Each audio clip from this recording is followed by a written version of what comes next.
60% du contenu qu'on observe sur Internet est en anglais, alors que seulement moins de 3% est dans la langue française. C'est pas compliqué. Quand on a un francophone, il y a 5 anglophones. Et ce qui rend ça encore plus intéressant, c'est que la tendance qu'on observe au Canada, eh bien, elle est en train de se répandre à l'international.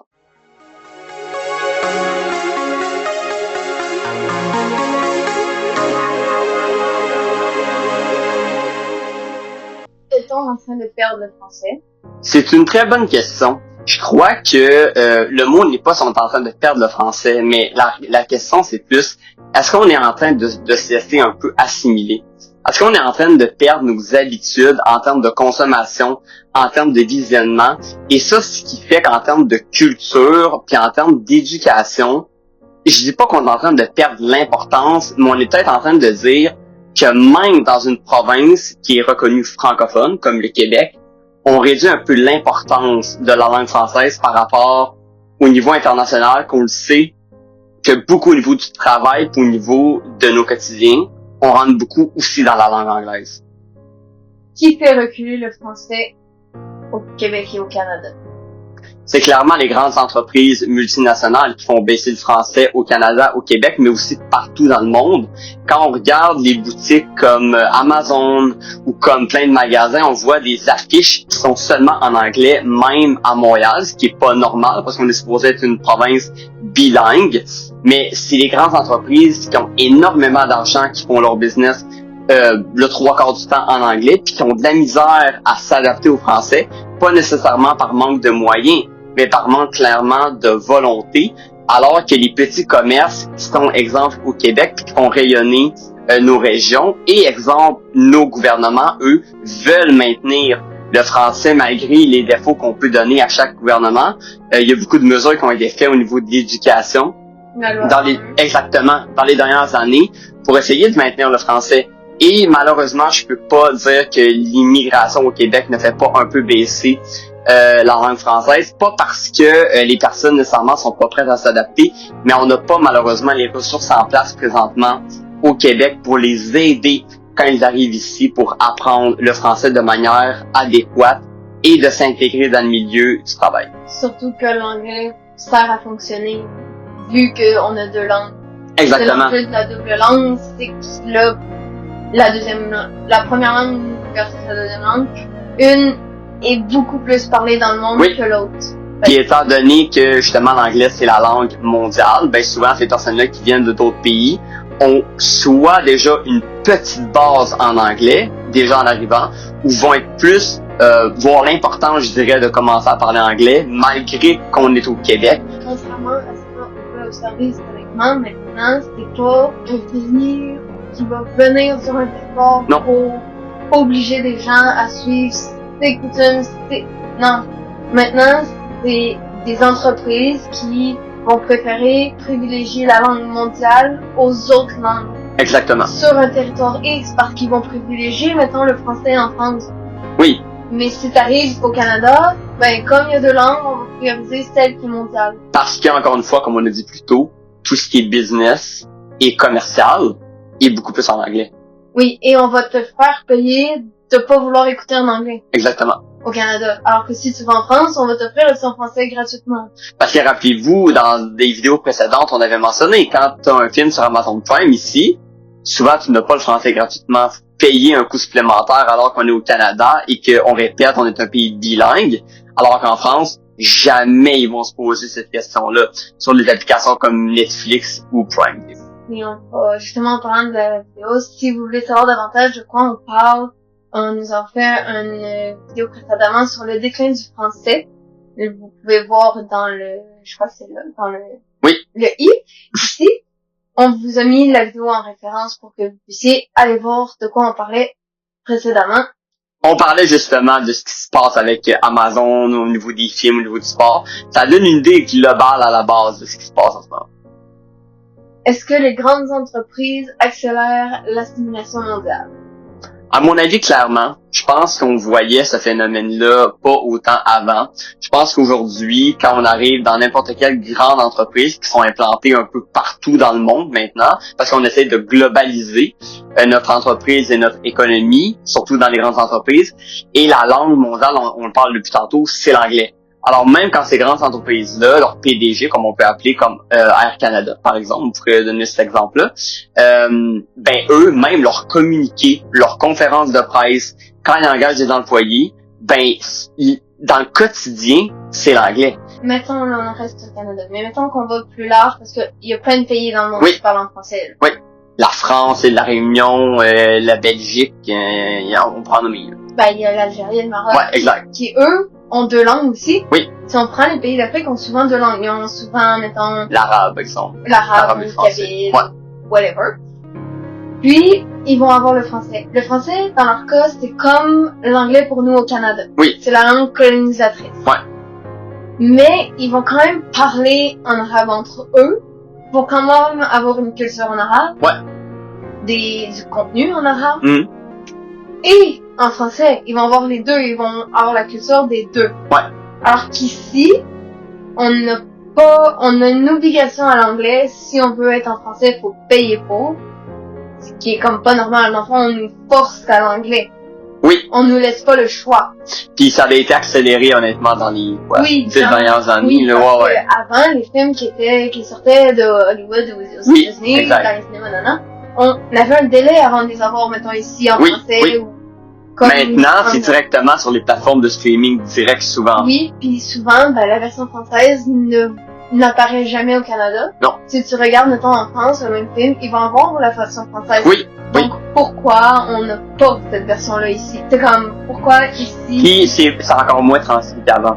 Si je me rappelle dans mes années 2016-2017, il y avait beaucoup plus de séries, justement, qui étaient transcrites en français. Oui. Aujourd'hui, de moins en moins de séries, parce que les grandes entreprises prennent pour acquis qu'on va l'écouter pareil avec des sous-titres. Exactement. Donc, voilà. Ou que sinon, ben, on va payer pour. Exact. On va payer des coûts supplémentaires, ouais. Est-ce que la mondialisation efface l'identité? C'est une autre bonne question. Je pense que oui, mais en même temps, je pense que aussi c'est une responsabilité commune aussi de garder notre identité. Ce que je veux dire par là, c'est que oui, il y a une mondialisation c'est une tendance générale, ok, que l'anglais prend de plus en plus de place. On peut pas le nier, là, ça fait quand même. Par contre, c'est aussi à nous, en tant que Québécois et en tant que Canadiens, au niveau centre plus large, puis au niveau mondial, les populations qui parlent français, de continuer tout le temps à se battre, puis en termes de volonté, de tout le temps vouloir qu'on aille en français en termes d'accessibilité. Je pense qu'on a aussi une responsabilité de société, exactement. Parler, à montrer nos enfants à parler. La culture aussi. Ouais. On s'entend au Québec, on a une culture. On a un patois, une façon de parler que personne ailleurs parle. Tu vas en Belgique, les gens vont parler d'une façon. Tu vas en France, les gens parlent d'une façon. Dans chaque région. Le français de France, c'est pas pareil que le français du Québec. Même si t'es au nord de la France, t'as pas le même français qu'au sud. Non. T'sais, même au Québec, t'as pas les mêmes, selon si t'es au Saguenay ou ailleurs. Il était de la Madeleine, hein, je peux vous dire. Exact. Tu vas à l'île du Prince-Édouard, tu vas en Ontario. En Ontario, oui. T'as pas le même français. Non. Pourtant, il y a des gens qui parlent en français aussi. Je pense que c'est une question, comme je dis, d'éducation, de culture, de... On veut pas que le français devienne, comme, mettons, on peut le voir, mettons, au Canada, avec les langues autochtones qui sont... qui sont à part dans les communautés très minimes, là, mais... Oui, qui essayent de la restaurer et tout. Mais si on veut pas que dans 50, 100 ans, on soit en train de faire ça pour conserver notre langue, c'est que dans le fond, on est en train de perdre notre langue indirectement par la mondialisation. Exactement. C'est pas seulement les phénomènes qu'on voit intérieurs au Québec, non. C'est pas le gouvernement. Non. Mais... ça se fait naturellement, malheureusement. Ouais. On conditionne les choses pour obliger les gens. On l'a dit au début de la vidéo, ce qu'on voit au Canada. C'est mondial, oui. Pour l'instant, parce qu'il faut pas oublier qu'au Canada, il y a une personne qui parle en français pour 4 personnes qui parlent anglais. Oui. Fait qu'on est très proche de la statistique mondiale qui est de une personne sur 5. D'abord, c'est pas compliqué, on est le un quart. Un quart parle en français, mais ça reste un 3 quarts en anglais. C'est ça. C'est... Puis, tu sais, ça se rapproche de la statistique du nombre de personnes mondialement qui est 1 sur 5. Oui. Fait qu'on est à 1/5. Ouais, exact, ouais. C'est proche. Quand on regarde ce qui se passe au Canada, si ça se répand par la mondialisation, c'est que bientôt, en France, les Français ne pourraient peut-être même perdre leur français. À plus long terme, ouais. Tu sais, ça va être plus long. Oui, plus long, exact.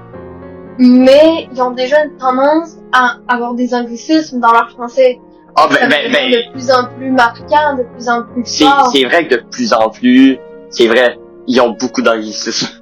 Ça, c'est, ouais. En Québécois, on anglicise beaucoup. Dans le français en France, ils ont des termes qui vont être anglais parce que la culture de la mondialisation fait que. Donc, il y a une perte d'identité, ou en tout le moins. Aussi, il y a de moins en moins de films, de séries, de contenu francophone qui est créé car moins de budget.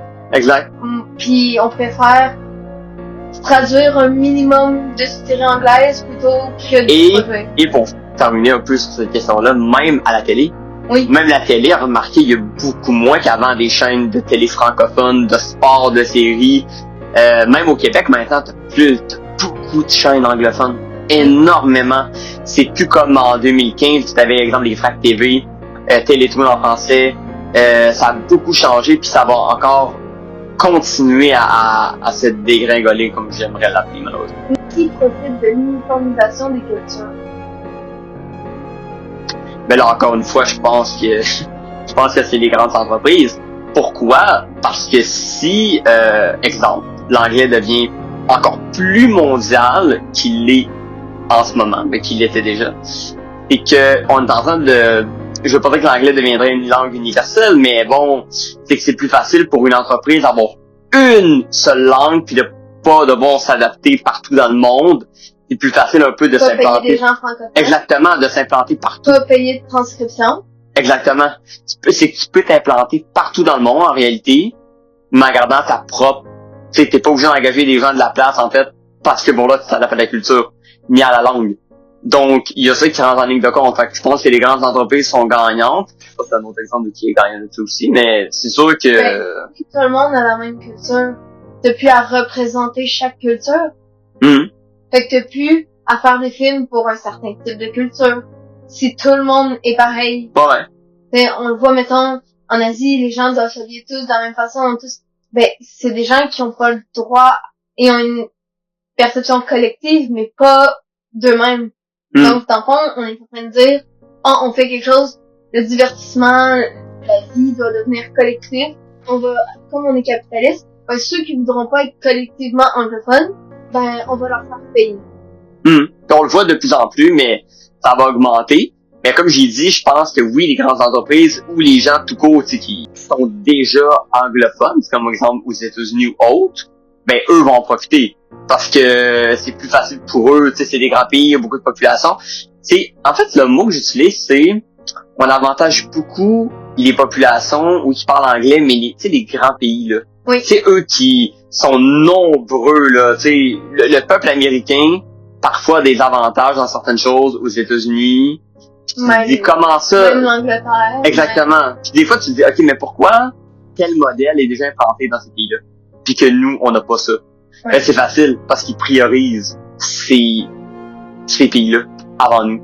Parce qu'ils peuvent faire une version pour plusieurs pays. Exact. Parce qu'ils ont la même langue. Puis on s'entend que les États-Unis et l'Angleterre représentent déjà beaucoup de la population, puis l'Australie parle anglais aussi. Ouais. Fait que tout ça, puis même en Europe, là, on s'entend, là, quand on parlait de la France, il y a beaucoup de pays en Europe qu'il y a beaucoup d'anglais quand même. C'est qu'en Europe, l'anglais est une deuxième langue. C'est ça. Pour la majorité. C'est pas nécessairement la première langue, mais bon, tout le monde, Mais c'est comme ici, tout le monde connaît un minimum d'anglais. Exactement. Mais on parle pas de savoir l'anglais, on parle vraiment de ce qui va advenir. Exact. Tout le monde, demain matin, se met à parler juste en anglais. Si tout le monde, demain matin, se met à vivre et parler juste en anglais, mondialement, on va tuer des langues. Que ce soit le français, l'espagnol, peu importe la langue. Ouais. Puis là, c'est plus large, à mon avis, le français est plus en danger que l'espagnol. Oui, Parce que l'espagnol, on voit qu'en ce moment, il y a même une montée dans certains pays, donc. Ben, parce que c'est une langue qui est quand même chantée, quand même agréable à entendre, fait que les gens s'y intéressent. Exact. Mais là, on parle plus français. Oui. Mais oui, c'est vrai que t'as raison, il y a des langues qui, oui, il y a des, on pas juste le pourrait perdre français. l'italien. Exact. Ouais, pourtant, c'est une très belle langue. C'est Très poétique. l'allemand, le polonais, il y a des milliers de langues qu'on va voir disparaître au détriment de l'anglais. Ou du chinois, parce que les deux langues les plus parlées, c'est genre chinois-anglais. Oui. Si tu prends un terme Oui, parce qu'on a tendance à l'oublier, cette langue-là. Mais parce qu'on n'est pas dans les pays, la Chine ou le Japon et compagnie, mais... Je sais que le chinois n'est pas une langue, c'est souvent le mandarin. Oui, c'est le mandarin. Mais ça reste qu'ils ont su s'imposer en Asie. Oui. Tandis qu'au Canada, on n'a pas... C'est le français, mais bon.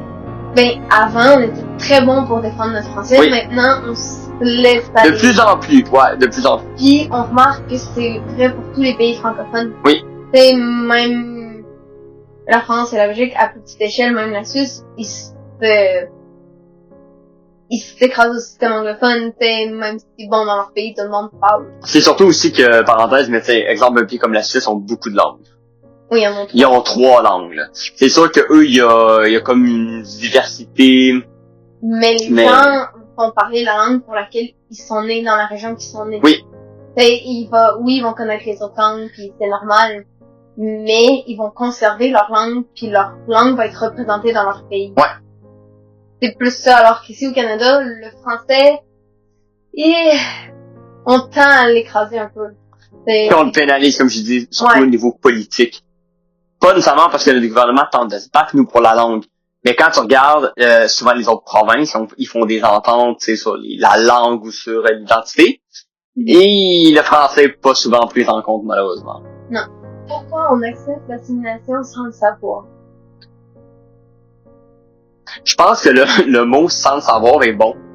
Parce qu'en fait, je pense que les gens ne réalisent tout simplement pas ce qui arrive réellement. Je pense que dans la vie, qu'on a tout un quotidien très chargé, là, avec nos études, le travail et compagnie, je pense que on vit un peu notre vie, on regarde la télé, on sait quand on s'en va à Montréal, quand on s'en va voyager à Montréal et compagnie. Ou même en l'extérieur. Exact. Je pense qu'on s'en rend juste pas compte. Je pense qu'on est tellement dans nos vies en 2026. Ouais, exact. On s'occupe l'anglais au final dans notre journée. Exact. Je pense qu'on s'en rend plus compte. Je pense que... Parce que c'est progressif. Oui. Il y a pas eu d'événement dans l'histoire où des gens débarquaient pour nous bombarder parce qu'on parlait pas leur langue. Non, parce que... on a plus ça. Parce que comme je l'ai dit, oui, quand tu penses à ça comme du monde, oui, dans les 10 dernières années, ça a vraiment augmenté. Mais c'est vrai qu'il y a personne qui s'est arrêté à ça.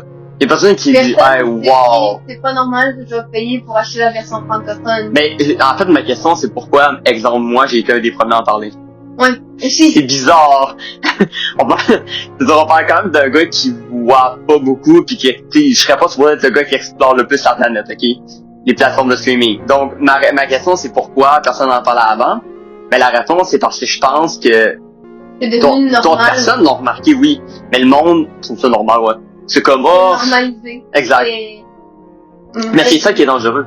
Donc, si vous voulez en voir plus sur le sujet, pour éviter que la vidéo soit trop longue, on vous fait une partie 2 qui sortira dans les prochaines semaines. Donc, restez à l'affût, abonnez-vous pour ne rien manquer. Suivez-nous sur YouTube, TikTok, Facebook et compagnie. Instagram. On est à peu près partout.